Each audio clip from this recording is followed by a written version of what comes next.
श्री राम।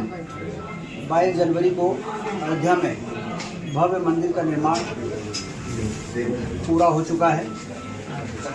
रामलला जी की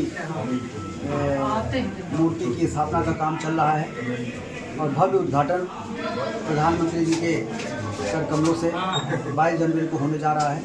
सारे देश में खुशी का माहौल है, खुशी की लहर है और लगभग सभी मंदिरों में रामधुन सुंदरकांड का पाठ इस प्रकार के करने की योजना बनी हुई है।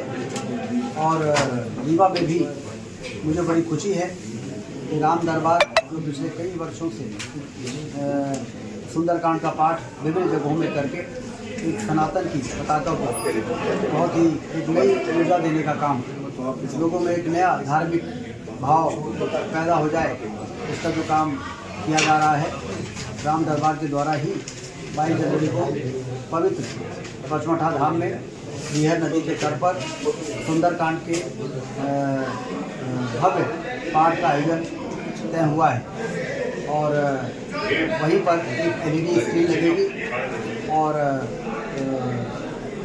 अयोध्या से में हो रहे उद्घाटन समारोह को वहाँ लाइव दिखाया जाएगा। तो सुंदरकांड का पाठ बिहर नदी की आरती का भी शुरुआत उसी दिन करने का फैसला हम लोगों ने किया है। जैसे बनारस में गंगा आरती होती है, जैसे चित्रकूट में मंदाकिनी जी की आरती होती है, लोरा स्वामी जी के द्वारा शुरू की गई, इसी प्रकार से एक नई परंपरा रीवा में भी हम लोग शुरू करने जा रहे हैं और बिहर नदी की आरती का कार्यक्रम नियमित रूप से वहाँ हो, इसका शुभारंभ करने जा रहे हैं।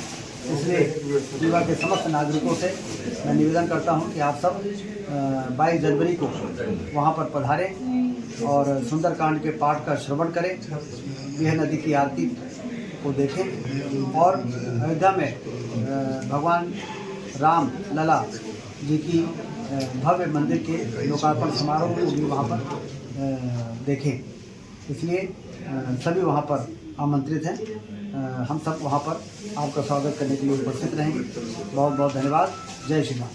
प्रधानमंत्री नरेंद्र मोदी जी ने ऐसा रास्ता निकाला कि आज वहाँ पर भव्य मंदिर का निर्माण हो गया है और 22 तारीख को, आज 20 तारीख है, 2 दिन बाद उस मंदिर का भव्य लोकार्पण हो रहा है। सारा देश मोदी जी के इस कुशलता का लोहा मान रहा है और इसलिए सारे देश में उमंग और उत्साह है। घर घर में भगवान राम की पूजा आराधना हो रही है, रामधुन बजाए जा रहे हैं, सुंदरकांड के पाठ हो रहे हैं, हनुमान चालीसा के पाठ हो रहे हैं। और आज यहाँ पर भी इतने बड़े मैदान में बच्चों को यहाँ पर इतनी बड़ी संख्या में उपस्थित देकर हम सबको इस बात की खुशी हो रही है, क्योंकि धर्म और अध्यात्म ही है तो हमारी सबसे बड़ी ताकत है। दुनिया में बहुत से देश हो सकता है हमसे आगे हो, लेकिन धर्म और अध्यात्म के मामले में वो हमारे सामने बौने हैं। अभी भी हमारे सामने नतमस्तक सारी दुनिया हमारे धर्म और अध्यात्म की जो ताकत है उसके दम पर अभी भी होती है। और इसलिए कि हमारी सबसे बड़ी ताकत है, न सिर्फ इसका संरक्षण बल्कि इसका समर्थन भी जरूरी है। और उस दिशा में राम जन्मभूमि भव्य राम के मंदिर का निर्माण एक बहुत बड़ा कदम है, जो आज हमारे देश को के करोड़ों लोगों को 140 करोड़ से ज्यादा लोगों का मसला जल से ऊंचा करने वाला ये काम जो 2 दिन के बाद हो रहा है। यहाँ से करने में ये इंडियन बच्चों में लिखा जाने वाला जो ये क्षण है, उसको हम सबको आगे बढ़ के उल्लास के साथ मनाने की जरूरत है। 22 जनवरी को कोई भी व्यक्ति का कोई भी घर ऐसा नहीं हो जहाँ पर 11 दीपक जला के हम उसका उत्साह न मनाएं। हो सके तो हम अपने घरों में लाइटिंग कराएं, जैसे दीपावली में हम अपने घरों में दिए जलाते हैं, लाइटिंग कराते हैं।